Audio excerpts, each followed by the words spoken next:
विधानसभा चुनाव में मतदान के लिए अब सिर्फ 5 दिन का समय शेष रह गया है। इसी के चलते चित्तौड़गढ़ में अब चुनाव प्रचार में तेजी आ रही है। चित्तौड़गढ़ विधानसभा क्षेत्र में इस बार त्रिकोणीय संघर्ष देखने को मिल रहा है, जिसमें अब निर्दलीय प्रत्याशी के रूप में ताल ठोक रहे 2 बार के विधायक चंद्रभान सिंह और कांग्रेस प्रत्याशी सुरेंद्र सिंह जड़ावत लगातार सवेरे से लेकर देर रात तक दिन संपर्क कर रहे हैं। इसमें चंद्रभान सिंह विभिन्न समाजों के सम्मेलन में भाग ले रहे हैं। इस अवसर पर उन्होंने बीती रात एक समाज के सम्मेलन में कहा गया कि टिकट काटने के बाद भी मैंने कभी भी भाजपा के शीर्ष नेताओं के लिए कभी कुछ नहीं कहा है। वहीं उन्होंने कहा कि चित्तौड़गढ़ से अगर भाजपा प्रदेश अध्यक्ष और सांसद सीपी जोशी लोकसभा का चुनाव लड़ेंगे तो वह तन मन धन से उनके साथ कंधे से कंधा मिलाकर साथ देंगे। उन्होंने कहा कि उन्होंने 10 साल के विधायक काल में सभी समाजों को साथ लेकर चलने का प्रयास किया है। उनके लिए विधानसभा क्षेत्र का प्रत्येक नागरिक उनके परिवार का सदस्य है, जिनके लिए 24 घंटे उनके हर सुख दुख में उनके साथ खड़े रहने का प्रयास किया है और उनकी हर संभव मदद की है। वहीं उन्होंने चित्तौड़गढ़ विधानसभा क्षेत्र से चुनाव लड़ रहे भाजपा प्रत्याशी नरपत सिंह राजवीर और कांग्रेस प्रत्याशी सुरेंद्र सिंह जड़ावत पर सीधा हमला बोलते हुए कहा कि भाजपा ने बाहरी प्रत्याशी नरपत सिंह राजवीर को चित्तौड़गढ़ से टिकट दिया है, जो कि पहले भी चित्तौड़गढ़ से विधायक रह चुके हैं, लेकिन उन्होंने आमजन के लिए यह कुछ भी नहीं किया है, इसीलिए यहाँ की जनता उनका विरोध कर रही है। साथ ही उन्होंने कांग्रेस प्रत्याशी सुरेंद्र सिंह जड़ावत पर हमला बोलते हुए कहा कि जिस तरह से सुरेंद्र सिंह यहाँ पर पहले विधायक रह चुके हैं, उसके बाद लगातार 2 बार उनसे चुनाव हार चुके हैं, जबकि गहलोत सरकार ने उन्हें राज्य मंत्री का दर्जा दिया था, लेकिन यहाँ पर उन्होंने धार्मिक जमीनों पर अतिक्रमण करके लोगों की धार्मिक भावनाओं के साथ खिलवाड़ करने का काम किया है। वहीं उन्होंने कहा कि जिसमें प्रमुख रूप से लक्ष्मीनाथ मंदिर ट्रस्ट की जमीन प्रमुख है, इसके अलावा कई अन्य धर्म की धार्मिक जमीनों पर अतिक्रमण करने का काम कांग्रेस प्रत्याशी जड़ावत ने किया है। जब गोपाल सिंह ईटवा यहाँ से सांसद का चुनाव लड़े थे, उस टाइम इस प्रकार की बातें उठी थी। आज सांवरे जी शेर की कसम खा के कहता हूँ, मेरी इस देर की कसम खा के कहता हूँ, मैं तन मन धन से सीपी जी के साथ था, वो रहूंगा।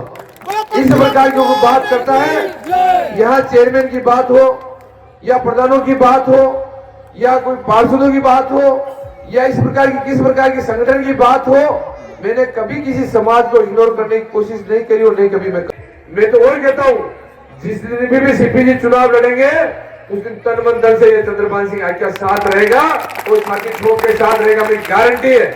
पर आप लोग इस बात को अदरवाइज नहीं ले, और मैं तो आप लोगों का बेटा हूँ, रहूंगा, और आप सब लोगों का आशीर्वाद बना हुआ रहे।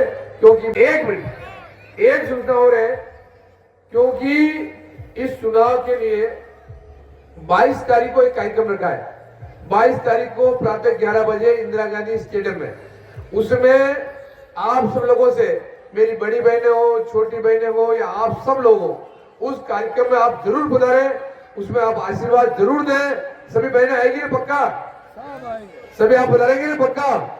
तो उस कार्यक्रम में आप ज्यादा से ज्यादा बुलाकर उस कार्यक्रम को आप सफल बनाएं। धन्यवाद।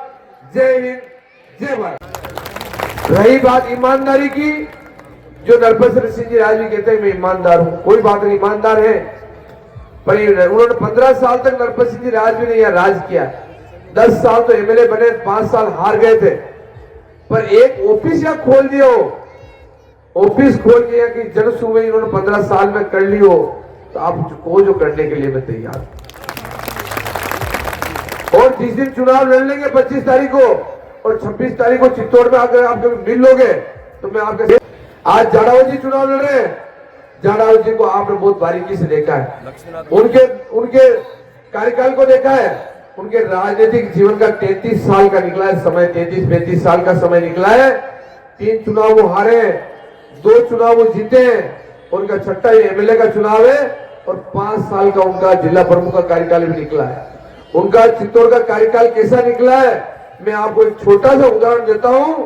ये आपके सामने लक्ष्मीनाथ मंदिर की जमीन पड़ी है, आपके सामने।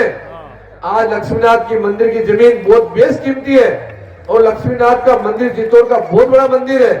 आज उस मंदिर में आप पट्टे किसने काटे, पट्टे किसने दिए? आनंद कुमार साधु इनकी सिस्टर जो है यहाँ चेयरमैन थी, उस जमीन के पट्टे काट के बेच दिए। अगर वो जमीन के करोड़ों अरबों रुपए नहीं बांटे हो तो आप कह दो चंद्रभान मैंने नहीं बांटे। आज द्वारका धाम जो आप चित्तौड़गढ़ शहर में देखते हो, उस जमीन की क्या पोजीशन है, किस प्रकार की जमीन बताई वो है। और ऐसे 8 से 10 एग्रीमेंट इस 5 साल में इन्होंने किए धार्मिक जगहों के। ऐसी कोई जमीन नहीं है चित्तौड़ में जिसकी धार्मिक जगहों को एग्रीमेंट करके इन्होंने उसको क्लियर नहीं करी हो। मैं आप लोगों को इससे वादा